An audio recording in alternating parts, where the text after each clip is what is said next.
There is a love so pure, so intense, so passionate that does exist. It's the love that we like to watch movies about and read stories and plays. It's the love of twin flames. I don't know that all twin flames are created equal. No, they're not. Of course, you have all kinds of, there's platonic and then there is the romantic. But of the romantic relationships, there's no higher connection for romance. It's, I don't know how to explain it, but it's, you just know, there's that just knowing, you really do just know.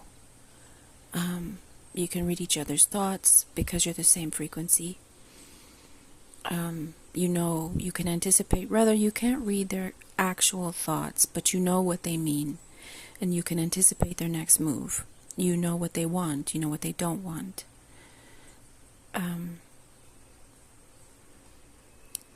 It can be so beautiful. And I was never afraid by it.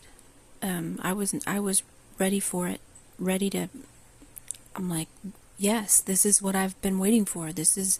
You're the one. You're the reason I was led here. And he felt it too. But the thing about twin flames is, I think, and I could be wrong, I think other people have this feeling too, and maybe I'll correct myself later, but I think that I know that our union is very important. I don't know, it's probably important for several reasons. But one of them is that we're supposedly healing some generational patterns that have been passed down through our lineage. And I've been told by some people think that the curses, they're actual curses that have been placed on a family's lineage.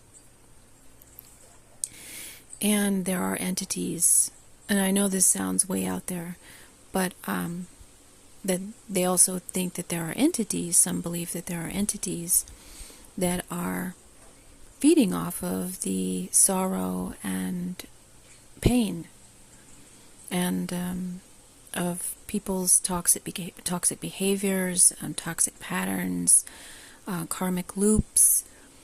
And these entities, it's a certain frequency and they feed off of it.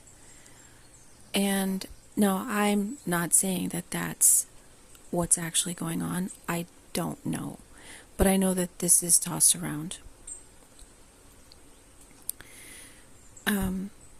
It would make sense because every time me and my twin are about to come into union, something happens. Not because we're not interested in each other or because we don't love each other or we don't feel passion for each other. No. We get along. We love being in each other's presence. No, it has nothing to do with that.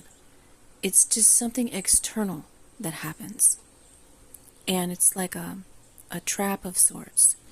Like the first time he had ended or was ending, and very sure about it, a relationship with the karmic that was just before me.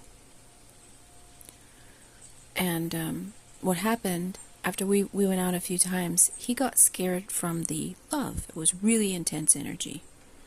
He got scared, so we went back to what was familiar to him. Something that maybe was a little less scary. Because perhaps he felt that by this love being so intense, it could really hurt. This is a love that could actually hurt him. He's usually pretty, is stoic the word? He's very, he's as cold as ice. He can be. But, so that was not good. And then some time passed, and by time I mean a couple of years. And he called me and wanted me to come see him. I got my tickets right away. We don't live on the same continent currently. I got my tickets immediately, and I was ready to come. I got them like a month out. I should have gotten them sooner, but I got them a month out because, in truth, I had gained weight, and I wanted to lose the weight so I could be the woman, so he could see the woman that he saw when he met me, when he first found me, rather, not met. When we found each other, I was very thin and really cute, and I didn't feel great about myself. And I think that's part of the energies too. I didn't feel, of course he would love me. No matter how I looked, he would love me. And so this was one of the ways that the entities were interrupting our union or delaying it. And then another way was he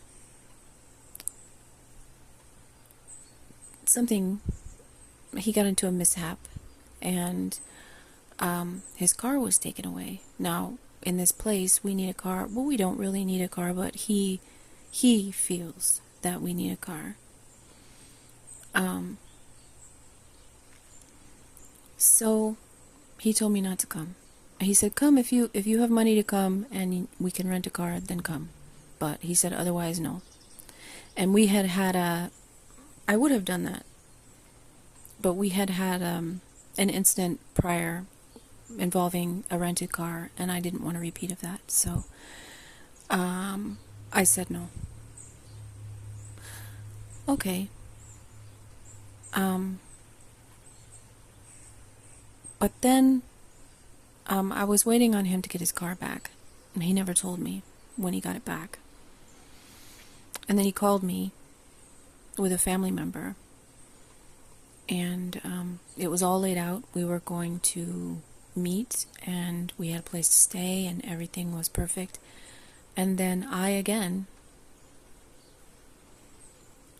was involved in something here, not another person, but some legal matters.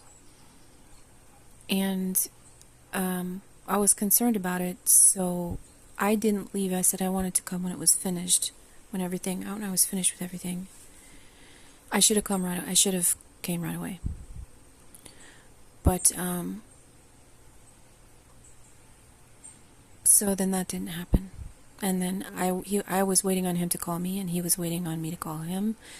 And I was texting him, but apparently he didn't know how to text back at that time. He could have texted me. So he met a karmic just after I was supposed to come. So, 2 months after. So the delays, they don't seem like... I do believe that there are forces out there that don't want us to be together, and so they'll use little things like body image or just poor decisions. Not to say that we're not responsible for that, we are, but you can be influenced. They use, I don't know, I don't really know, but it just seems that way to me. It does seem that way to me because it's happened to me.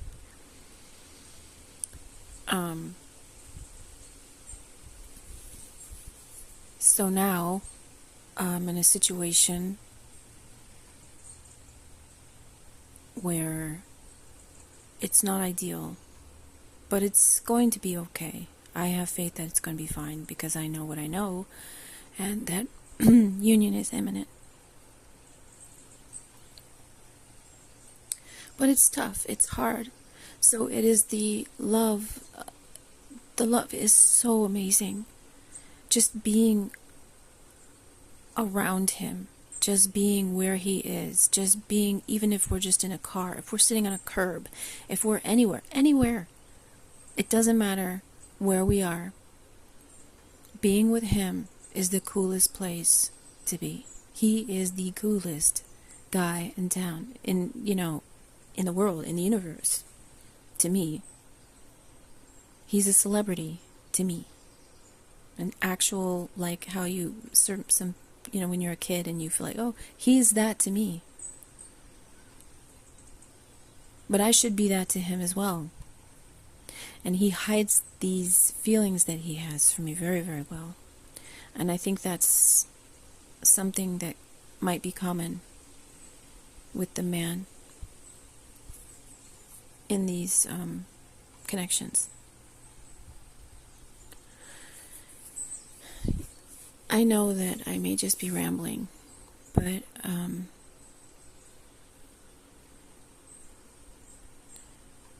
it's really difficult to know that such a love exists. It is the love. And I personally am not going to, I refuse to settle and for a lesser connection. I have settled my entire life, and I owe it to myself. The Arcturians would say, don't put all your eggs in one basket, but you know something? I do want to put my eggs in one basket because, well, two baskets, mine and his. And I have other twins. I have 3 other twins besides him, but they're not romantic. So I'm not going to pour any energy into someone else. It's either him or me.